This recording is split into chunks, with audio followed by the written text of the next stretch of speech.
The vice presidency is a mostly symbolic job. However, if we came to a different understanding, I can handle the more mundane jobs, overseeing bureaucracy, military, energy, and foreign policy. Yeah, right. I like that. There were people in the U.S. who started saying, I sort of miss George W. Bush. I sort of miss those days. And we just felt like one of the things we've been losing in this 24-hour news cycle is the sense of history, of the sense of how we got to where we're at. Director Adam McKay, who cut his teeth on comedy, has made a film about former Vice President Dick Cheney, starring our own Christian Bale after a few square meals. Critics and audiences have found it hard to categorise, but that's fine by McKay. Is this happening? I kind of like when people say, is it a drama or a comedy? I like to say it's a tragedy. Because you can be funny in tragedy, you can be dramatic in tragedy, but by the end, I think that's really where you land.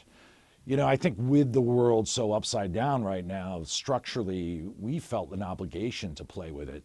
That if you tried to take an unusual character like Dick Cheney, someone who's so crafty, so brilliant, but never sought the spotlight, and force him into a traditional movie, it just felt wrong to us.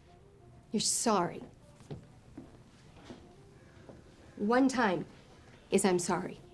2 times makes me think that I've picked the wrong man. He got in some trouble, didn't do so well at Yale. You know, he had a mom and dad who loved him. He was crazy about Lynn, his future wife. For the state? Are you gonna live in a trailer? We're gonna have 10 kids? Is that the plan? Discuss this later, please. No, we're gonna discuss this right now while you smell like vomit and cheap booze. Does Dick want some coffee? What? Mom, get out! Get out! Does Dick want some coffee? Jesus Christ! He has a good sense of humor, loves his wife, loves his daughters. As we got closer to the 90s and the aughts, that's when you really started to see a change happen in this guy. And, you know, my theory is it's power. When you have power, people will always try to take it from you, always. He eventually reached a position behind George W. Bush where he had tremendous power. And then on top of it, he got hit with 9/11. So you have kind of the PTSD of 9/11 mixed with this tremendous power, and I think that's the Dick Cheney most people know. That's right. I need the Canadian Prime Minister. No, we've got planes in the air with nowhere to land. After 9/11, the Dick Cheney of Vice is heard, just about, mumbling in bunkers and assuming sweeping powers. We're gonna be all right on this, aren't we? We'll be able to leg off again. Yes, sir. Yes, we will. Do you think conspiracy theorists will enjoy your movie? I don't think so, because we never go into, they like that, you know, Bush did 9/11 stuff, and I pay that no heed whatsoever. It does suggest the deep state, and the deep state is Cheney and his associates working off-grid. And it's not that deep, though. I mean, it's really him in the vice president's office, and everything they did has been fact-checked. I mean, they really did get BCC'd on the president's emails. They really did delete 23 million emails. I mean, those are all verified. I think when they talk about deep state, they're thinking like deep CIA, you know, 10 stories below.